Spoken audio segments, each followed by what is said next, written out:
जय जगन्नाथ, जय जगन्नाथ। इसको कहते हैं भगवान को बाजार में बेच देने वाला धंधेबाज। उत्तर प्रदेश के लोगों ने धूल क्या चटाई, मोदी ने पहली फुर्सत में जय श्री राम और हर हर महादेव को ठिकाने लगा दिया। लेकिन क्या सियाराम जी का दिया हुआ श्राप जगन्नाथ जी को खुश कर देगा? यह बात साफ हो चुकी है कि मोदी और भाजपा के लिए राम भी धंधे का सामान है, कृष्ण भी, हनुमान भी और जगन्नाथ भी। उड़ीसा वालों, गुजराती ठेकेदारों का धंधा चमकाने के लिए जगन्नाथ कॉरिडोर का मसाला गिरने ही वाला होगा।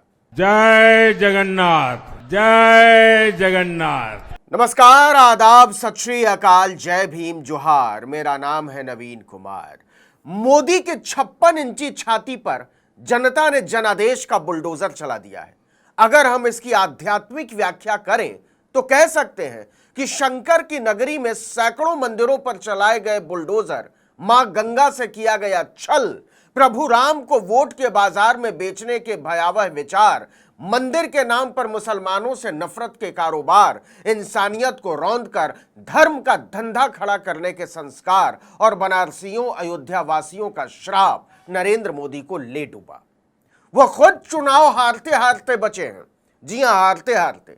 बनारस ने उन्हें हराने का पूरा मन बना लिया था, ठीक उसी तरह जैसे अयोध्या के लोगों ने हम राम को लाए हैं वाले लफ्जाजों को इतिहास के कूड़ेदान में फेंक दिया।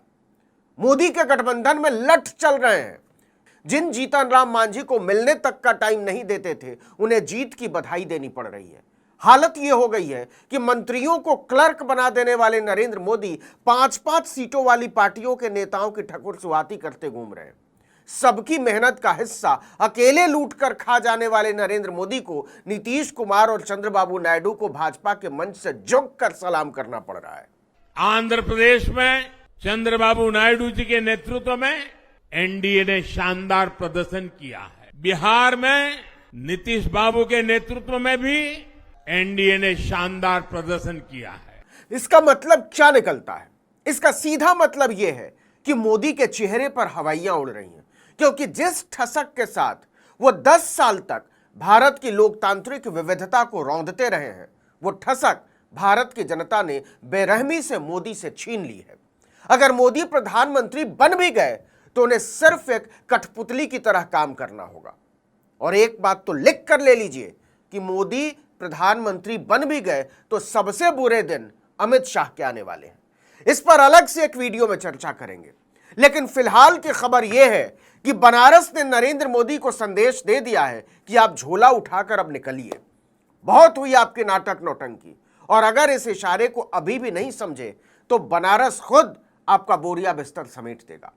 भाजपा मुख्यालय में हुए स्वागत सत्कार में मोदी के चेहरे पर ऐसे ही 12 नहीं बजा हुआ था। बनारस से हारते हारते बचे हैं नरेंद्र मोदी। अजय राय ने उनकी सारी हेकड़ी बाहर निकाल दी है। अगर विपक्ष ने कायदे से चुनाव लड़ा होता, मोदी लोकसभा ही नहीं पहुंच पाते। उनका हाल स्मृति ईरानी की तरह हो जाता, जो राहुल को हराने का सपना देख रही थी और किशोरी लाल ने दिन में तारे दिखा दिए।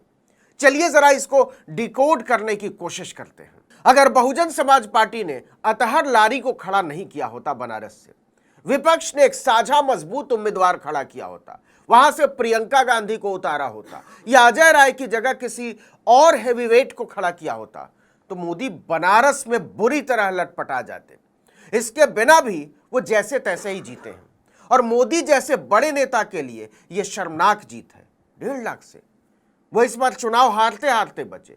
सिर्फ 1.5 लाख वोट से जीतना मोदी के लिए कोई जीत नहीं मानी जाएगी, खासकर ऐसे समय में जब अमित शाह ने 9.5 लाख वोटों से जीत दर्ज की है और इंदौर के शंकर लालवानी ने 12.25 लाख वोटों से।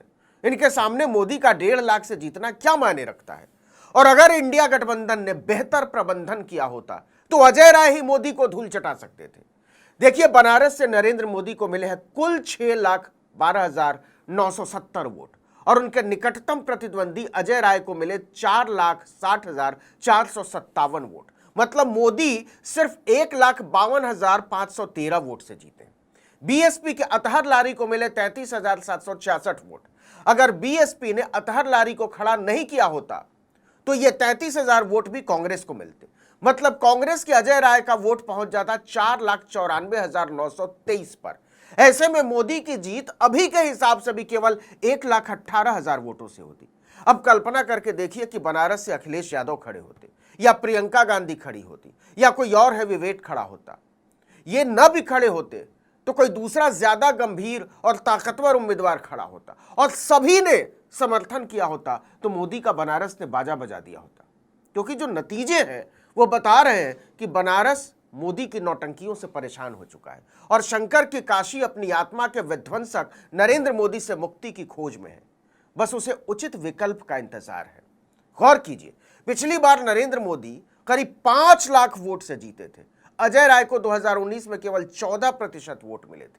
इस बार उन्हीं अजय राय को करीब 41% वोट मिले, मतलब सीधे सीधे 3 गुना। इसका मतलब क्या है? इसका मतलब यह है कि बनारस ने न केवल मोदी को गंभीरता से लेना छोड़ दिया है, बल्कि उनसे छुटकारा भी पाना चाहता है। भाजपा और मोदी ने खुद को बनारस पर ऐसे थोप दिया है कि बनारस छटपटा उठा है। मोदी के निकटतम प्रतिद्वंदी का वोट शेयर सीधे 3 गुना बढ़ जाने का सीधा मतलब है वाराणसी की जनता मोदी जी से बिल्कुल खुश नहीं। मां गंगा ने बुलाया है, मैं गंगा का बेटा हूं और मेरा जन्म नहीं हुआ जैसे लंतरानी करने और विकास के नाम पर गुजराती ठेकेदारों की जेब भरने के अलावा मोदी ने बनारस के लिए कुछ नहीं किया है। जिस काशी कॉरिडोर को मोदी चमकाते घूमते हैं, उसके बारे में बनारस वालों के दिल से पूछ लीजिए।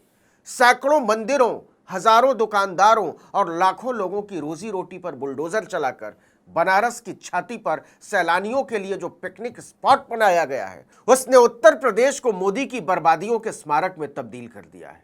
अब मोदी चाह भी ले तो धर्म को धंधे में तब्दील कर देने वाले स्मारकों से छुटकारा नहीं पा सकते। अब एक बात लिख कर ले लीजिए, मोदी अगली बार बनारस से झोला उठाकर भागने वाले हैं।